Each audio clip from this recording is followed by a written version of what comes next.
Evening, Miss. I am Jan Marie Sitapican from BIT 2A.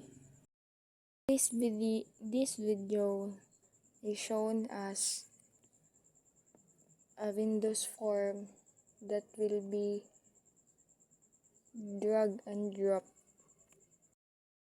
And if you restart it, they will be shown as the result or the run program.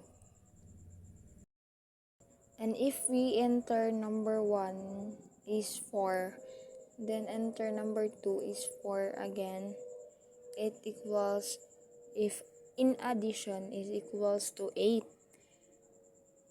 And the subtraction is equals to 0.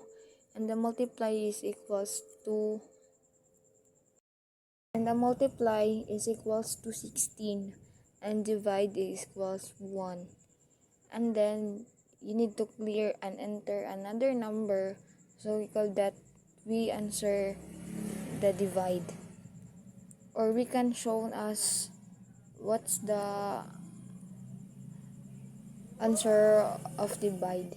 Example, we enter number 1 is 3 and the number 2 is 0. If we press divide, it answer as cannot divided by 0. Next, they show up the coding or the program is behind all that shown in the Windows form.